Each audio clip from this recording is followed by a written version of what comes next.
Thank you, Brian, and a very warm welcome to everybody this morning. My name is Jeff Ross. I'm based in the UK and have been working on e-assessment and e-learning projects around the globe for a good few years now. I have the honour of being your chair this morning and one of the conference directors for the Beyond the Multiple Choice conference set. Before the start, I'd like to say a few thanks in no particular order, but firstly to the team in Washington, DC for providing today's platform, for providing the technical support and help for us all. Secondly, I'd like to thank all of our speakers throughout the course of today for joining us and bringing with them their wealth of experience, knowledge and expertise. Thanks also to our sponsors, that's Surpass, Inspera, Better Examinations, TAO, Xero and UK Skills, without whom today would not be possible, and their continued support and the support of others is much and greatly appreciated. But mostly I'm going to say thank you to yourselves for having the time and the patience to join us for this virtual conference today. Many of you will be watching this, I suspect, on catch up through YouTube or through our video channel on the website. And I hope you enjoy this and get as much out of it as the people here today.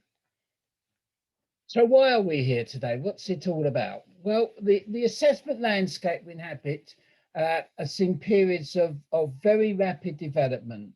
We've seen adoption of new ways of working, and we've seen some very real challenges. The technologies, the tools, the techniques that many of us use today have emerged slowly and successfully. Some have fallen by the wayside, but many are now very well established in informative and summative assessment in high stakes qualifications and as part of the learning process. But it's also true, I think, that in the last decade, assessments have come increasingly under fire. Critics have claimed that they're overused, they're inequitably applied, and in some cases, they're just not aligned. They're misaligned to the best optimal outcomes for training, learning, and education. Truth is that many are not understood. Many aren't inclusive enough, and maybe not quite provide the flexibility that education, training, and learning requires in what is now very much a digital world, with all that entails and implies. And if that was not enough, you know as well as I do that the world woke up about a year ago to a paradigm shift of quite epic proportions.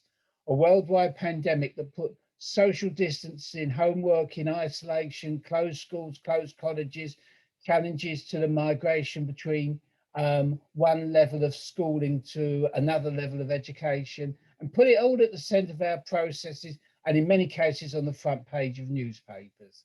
With the rise of COVID-19, pre-existing assessment deficiencies, I think, have only become more pronounced and more visible and more obvious. Recognising the achievement and progress of students and learners has been a real challenge in this environment. Every sector, every school, college, every country has addressed these problems in their own manner. Well, in the industry and as a profession, I think and I truly believe that we have been very responsive. We continue to be challenged, though, and it's that challenge that we are discussing today.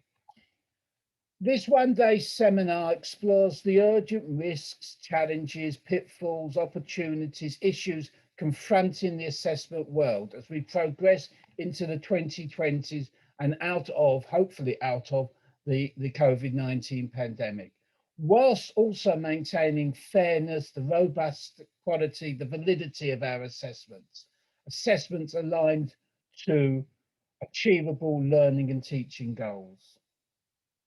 So our goal today is to present expert visions, plans, tools to address those issues. It's a big target and ask for a one-day event, but hopefully we can shine some light on many of these issues and a great deal of light on some of them. During the course of the sessions today, we're going to be asking people to use the chat box extensively to question us, to query, to give feedback, to comment on the speakers. And I and my fellow chairs throughout today will endeavour to present these to the speakers as question and answer panel questions, and hopefully generate some lively debate.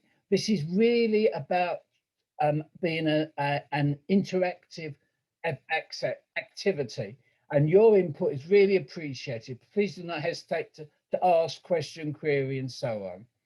Also, throughout the course of today, we're going to be using polls and that chat function to ask those watching live for their immediate feedback and input.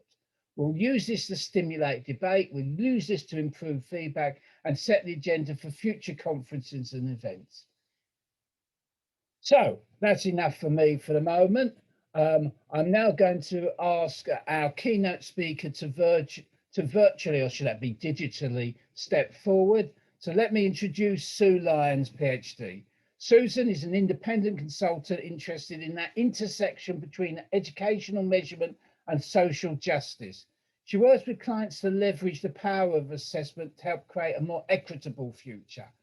In addition, Susan is the executive director of a not-for-profit organisation aimed at advancing gender and racial equity in the field of educational measurement. That organisation is Women in Measurement. Our speaker today is Susan Lyons, and without any further ado, over to you, Susan. Thank you.